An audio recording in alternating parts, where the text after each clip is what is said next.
Njia Viranga inafunguka, mamotari hao wanaanza fika, wanaanza kama Viranga inafunguka, wanafungula, mamoto zikishaanza fika na watu wanashangilia kwa furaha. Sema shangwe kubwa. Shangwe kubwa.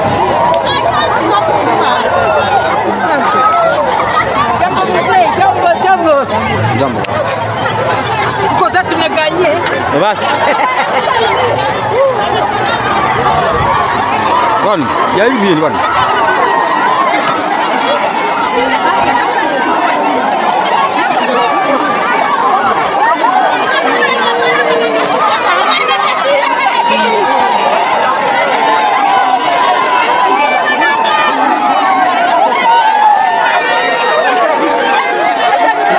Jambo matatu. Na kuraje na mti? Kuraje bwana. Na pole kwanza.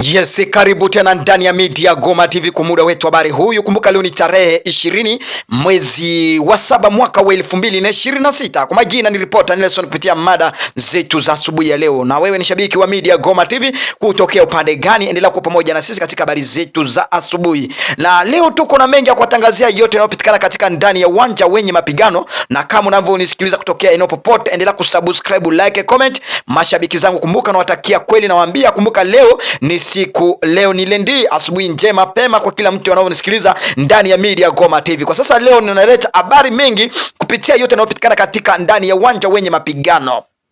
Na habari yetu mara moja tunakuja kuwapeleka ndani ya seta la mapigano zaidi. Mara moja tunakuja kuwapeleka ndani ya Minembwe kuelekea katika eneo ya Mikenge, Rugezi na katika eneo ya Kabunango na kuelekea vijiji vingine vinaokubali ama vijiji vyenye vimezingirwa na jeshi la M23. Kwa sasa habari tuko nayo jana tarehe 19 mwezi wa 7 mwaka wa 2026. Mapambano alikuwa katika vijiji ifuatazo.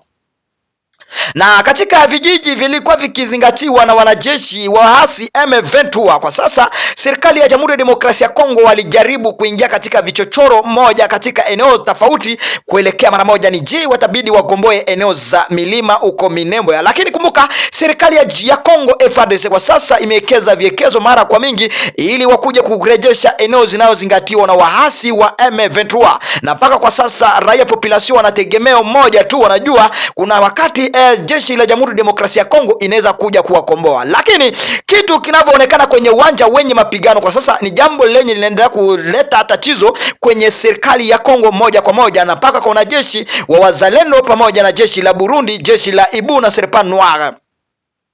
Jambo lingine lilivyotokea jana tarehe 19 mwezi wa 7 katika ulayani uko Minembwe. Kumbuka eneo ilikuwa imemilikiwa na jeshi wa M23, ni upande wa uko kwa mlima na kuelekea mara moja sehemu zingine.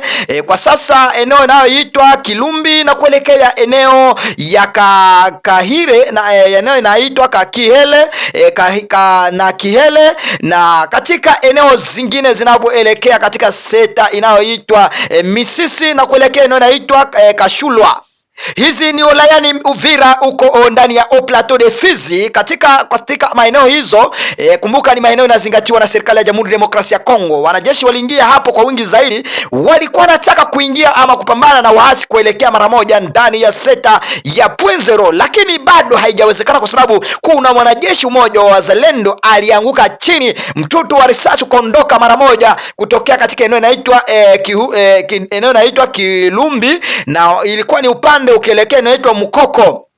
Ukumbuka ni leo ukielekea katika eneo ya Mukoko ndani ya kwa mlima. Sasa kumbuka wanajeshi wa M23 walikuwa katika vij ama katika njia zenye patrui, wakajua tayari serikali imeingia katika, sasa inaanza kujongelea eneo ya Pwenzero, na ndio maana sasa mapigano yalizuka tena katika eneo ya Mukoko zaidi leo jana tarehe 19 mwezi wa 7 mwaka wa 2026. Mara moja mapigano haya jeshi la M23 na jeshi la Burundi pamoja na jeshi la FARDC na jeshi la wazalendo walikabiliana na wahasi hapo eneo ya Mukoko ndani ya Seta ukielekea hapo ndani ya kwa Mulima.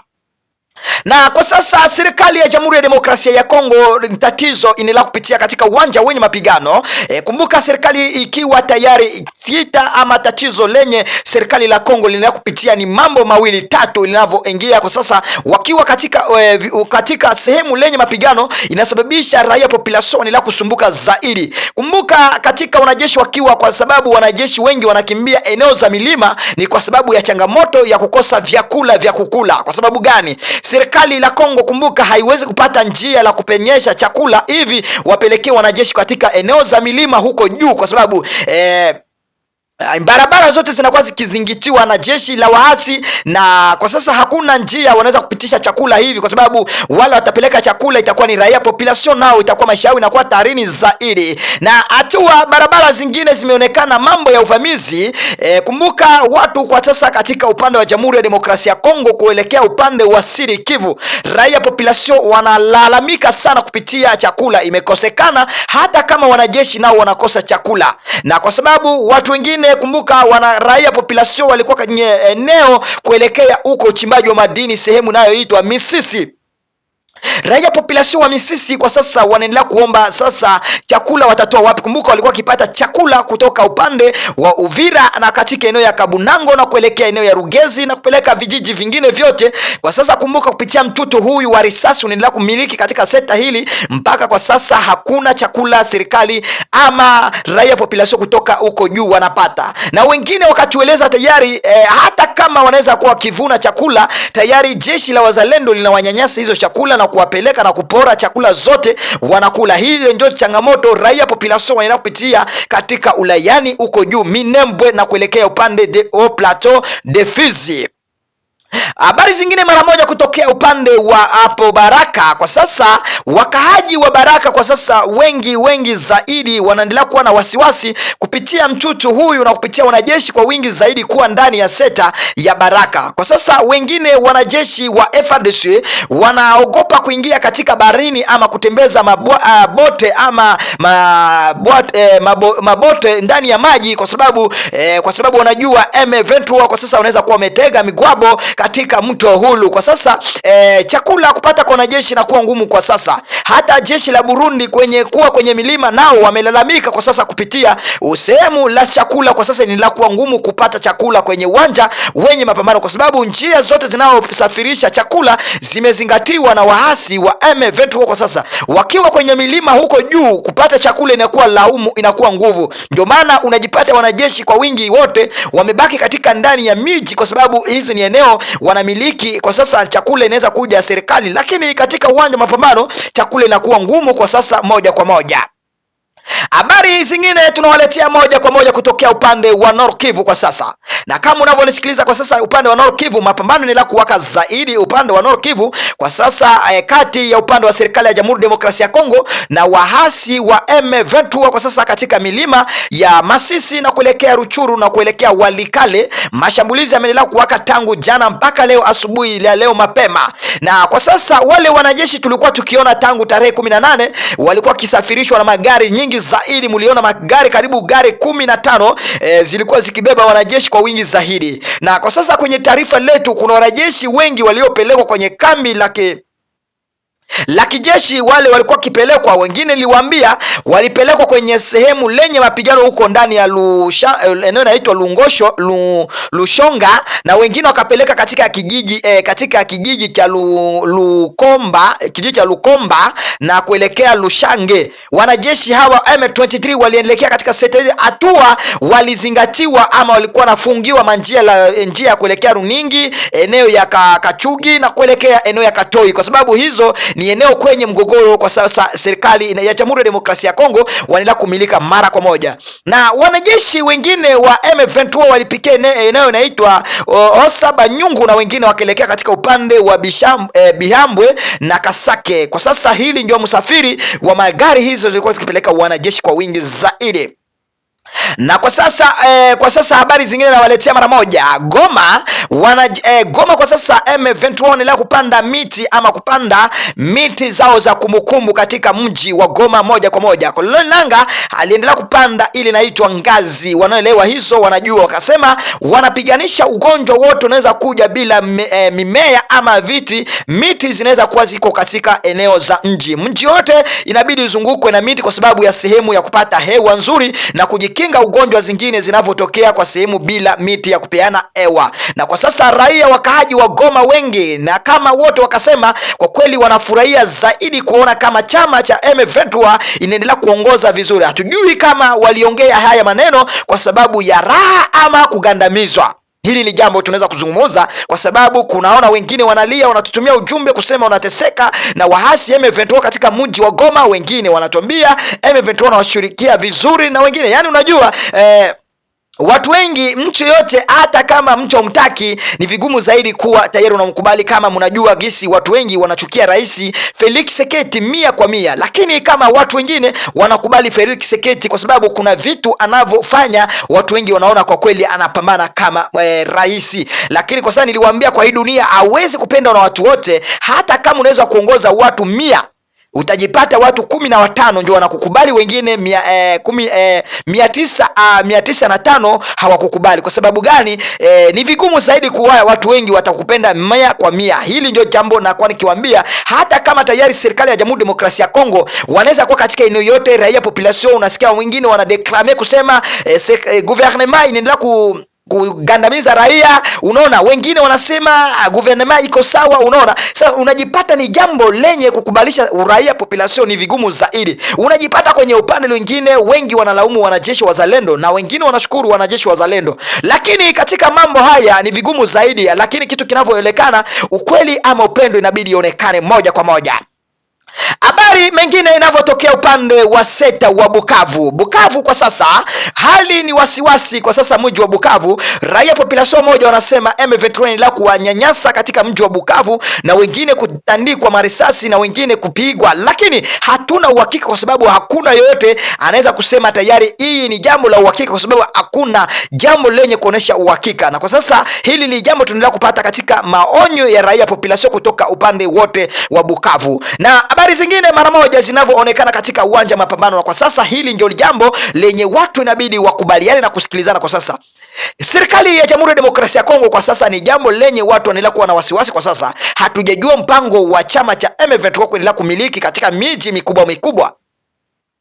Na ujue lengo la serikali ya M23 gisi wanavyozungumza, walisema katika eneo jana jana tarehe 19 viongozi wa M23 walikuwa upande huko ndani ya Masisi, walikuwa na viongozi wengine wakasema tayari wanakuja kuambia kuhusu mambo ya siasa kwenye nafika.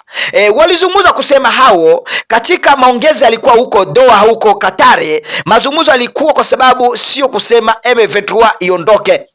Hawa hawajazungumzia kusema M23 wataondoka kwa sababu haionekane haiko kwenye mkataba wao na serikali ya Jamhuri ya Demokrasia ya Kongo. Na wakasema haja ni maneno watu wanazungumza, lakini kwenye mkataba wao na serikali ni jambo lao kwa sasa, sio kusema hao inabidi wafanye nini, waondoke katika maeneo wanavyoshika. Hivyo ndio alizungumza na akasema tayari hao jambo lao. Kumbuka M23 kila mara wanasema inabidi wabadilishe serikali ya Jamhuri ya Demokrasia ya Kongo kwenye yupo, kwa sababu serikali ya Kiseketi wanasema kama ni serikali lenye unyanyasaji, ni serikali lenye kujipenda, ni serikali haijue maslahi ya wananchi, ni serikali lenye inaleta ukabila, ni serikali lenye kuleta ubaguzi. Ndio yani hiyo ndio inaitwa motife ya M23 wanatumia kwa mara hata kama sehemu wanazingatia, lakini kwa sasa na jambo lenye kuonekana katika eneo zote wanaozingatia na M23 wanatumia jambo lenye usafi kwanza, na wanasema kwa sasa inabidi waoneshe usafi. Lakini katika mambo mengine raia population wanaendelea kuteseka kwa sababu ushuru imeendelea kuwa mingi zaidi katika sekta lenye kumilikiwa na waasi M23. Kama tayari wa M23 walijifanya kama hao ni wakombozi wa raia population, kwa nini wataendelea kugandamiza raia population katika sekta wanaokuwa ndani? Kumbuka raia population nao hata kama tayari mtakuwa na viongozi, inabidi mjue serikali nao kuwa itakuja masharti zao kama gisi inavyokuwa katika manchi mengine. Serikali ikiwa katika eneo inabidi ibadilishe wabadilishe masharti, kwa sababu hao wanafanya kazi tofauti na wengine. Serikali ya Kongo, kumbuka, ilikuwa na masharti, na hawa ni wanajeshi wengine, inabidi wawe na masharti yao, lakini kwenye masharti yao inabidi waregeze, basi wawe na tayari wawe kama tofauti na wanajeshi wengine. Na wanajeshi wengine walikuja kusema hao ni wakombozi, ni wanajeshi wazalendo. Wanajeshi wazalendo walisema hao nao ni wakombozi wa raia population, lakini wanaendelea kusumbua raia population wengi zaidi katika sehemu tofauti wanaomiliki moja kwa moja. Tutapatia mfano bora. Kwa sasa raia population katika upande wa Misisi wanakosa raha, kwa sababu jambo lenye mtatazo, wanaendelea kunyanyaswa na wanazalendo. Hawawezi kupeleka biashara katika masoko mengi zaidi kutoka Baraka, Fizi, maeneo mengi zaidi hazileme, kwa sababu wanajeshi wa zalendo na wanajeshi wengi wanaendelea kuwanyanyasa. Kwa sasa raia population wanakosa gisi ya kusafirisha vyakula kupeleka kwenye masoko. Hili ni jambo linaenda kuweka wasiwasi, ndio maana ili serikali na inaleta tatizo mengi kwenye uwanja wenye mapigano. Kwa sasa serikali kupigana inakuwa vigumu zaidi, hatua njaa itakuwa inawalemea katika wenye mseta lenye mapigano. Na kama unavyonisikiza kupitia Media Goma TV, endelea kufanya subscribe, like, comment. Hapa ndio sehemu la habari la ukweli, hakuna mali kwingine utapata habari lenye uhakika. Nakutakia heri njema na Mwenyezi Mungu awe pamoja na nyinyi. Bye bye.